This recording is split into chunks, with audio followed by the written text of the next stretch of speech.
تو اللہ تبارک و تعالی نے یہ ارشاد فرمایا کہ اے لوگو، ان چیزوں کو جو زمین کے اندر موجود ہیں، جن کو میں نے اور میرے پیغمبروں نے، میری کتابوں نے حلال بتلایا ہو، اس کو کھاؤ، اور وہ کسی اور کی ملک میں نہ ہوں، اور خود تم ہی اس کے مالک ہو تو پھر کھاؤ۔ اور جن جانوروں کو تم حرام سمجھ رہے ہو، عرب والے، تو ان کو خطاب کر کے فرمایا ان کو تو ہم نے حلال کیا ہے، یہ تمہاری ملک بھی ہیں، تم تو ان کو کھا سکتے ہو، تم ان کو حرام کیوں سمجھ رہے ہو؟ یہ تو حلال بھی ہیں، طیب بھی ہیں، کیونکہ تم ان کے مالک ہو۔ فرمایا اپنی طرف سے شیطان کا کہنا مان کر ان کو حرام نہ سمجھو، کیونکہ اگر تم نے شیطان کی بات مان کر اور اپنے نفس کی بات مان کر ان کو حرام سمجھا تو یہ شیطان کی اتباع ہے، شیطان کی پیروی ہے۔ وَلَا تَتَّبِعُوا خُطُوَاتِ الشَّيْطَانِ، شیطان کے پیچھے نہ چلو، نبیوں کے پیچھے چلا کرتے ہیں۔ شیطان کوئی ایسی شخصیت تو نہیں ہے کہ آدمی اس کے پیچھے چلے، ہم دیکھیں تو صحیح کس کے پیچھے جا رہے ہیں۔ اِنَّهُ لَكُمْ عَدُوٌّ مُّبِينٌ، شیطان تو تمہارا کھلم کھلا دشمن ہے، چھپا ہوا دشمن نہیں۔ ایک ہوتا ہے دشمن چھپا ہوا، یہ شیطان وہ دشمن ہے ہمارا جو شروع سے آ رہا ہے، اور جس نے صاف لفظوں میں اللہ پاک کے سامنے وعدہ کر کے آیا تھا اور قسم اٹھا کر اس نے وعدہ کیا تھا، اے اللہ میں دنیا میں جا رہا ہوں، آپ نے مجھے جنت سے نکال دیا، میں جن کی وجہ سے جنت سے نکلا ہوں نا، میں ان کو گمراہ کروں گا جا کر،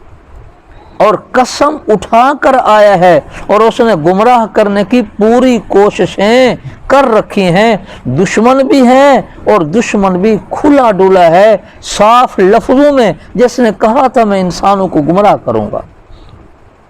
شیطان اگر کبھی خیر خواہی بھی کرے گا تو اس کے پیچھے بھی دشمنی چھپی ہوئی ہوگی۔ جیسے لکھا ہے کہ ایک جگہ ایک آدمی سویا ہوا تھا، دوپہر کا آرام کر رہا تھا، کیونکہ دوپہر کو سونا عربی میں اس کو کہتے ہیں قیلولہ، یعنی آرام کرنا، یہ سنت انبیاء ہے، دوپہر کو سو جانا۔ جو آدمی دوپہر کو سوتا ہے اس کو صبح نیند آسانی سے، اس کی نیند کھل جاتی ہے، یعنی جاگ جاتا ہے آسانی سے۔ جو دوپہر کو نہیں سوتے ان کی آنکھ صبح مشکل سے کھلتی ہے۔ اب وہ آدمی سویا ہوا ہے، ایک آدمی آ گیا، اس نے آ کر اس کو جگا دیا، کہنے لگا اٹھو اٹھو یہ دیوار گرنے والی ہے۔ اب وہ آدمی اٹھا، دور چلا گیا، تھوڑا فاصلے پر پہنچا، وہ دیوار واقعتاً گر پڑی۔ اب اس آدمی نے اس کا شکریہ ادا کیا کہ تو بھئی اچھا آدمی ہے، اپنا تو نے مجھے بچا لیا، ورنہ تو ابھی یہ دیوار گرتی میں مر جاتا، تو ہے کون؟ اس نے کہا تو اس کو چھوڑ، بس میں نے تیرا بھلا کرنا تھا وہ کر دیا ہے، اور تمہیں وہاں سے بچا لیا ہے، بس آگے تم اس کو چھوڑو، میں کون ہوں؟ اس نے کہا نہیں تم تو اچھے آدمی لگتے ہو، ذرا بتلاؤ تو صحیح تم کون ہو؟ اس نے کہا میرا تعارف یہ ہے کہ مجھے ابلیس شیطان کہتے ہیں۔ اس نے کہا تو، اور مجھے آ کر وہاں سے اٹھا لیا۔ اس نے کہا میں نے اس لیے اٹھایا ہے کہ اگر تو یہاں سویا رہتا اور دیوار تیرے اوپر گر جاتی تو شہید ہو جاتا، شہادت کی موت تجھے مل جاتی، کیونکہ حدیث پاک میں آتا ہے جو آدمی مکان کی چھت کے نیچے آ جائے یا دیوار اس پر گر پڑے تو اس کو شہادت کا مقام نصیب ہوتا ہے۔ اس نے کہا، میں نے کہا چلو ایسے عام موت تو مرے گا، جب بھی کبھی مرے گا، میں نے تمہیں شہادت سے محروم کرنے کے لیے میں نے اٹھایا ہے، میں نے اپنا کام کیا ہے، میں نے تیری خیر خواہی اور بھلا نہیں کیا۔ میں نے ایک مرتبہ صحابی رسول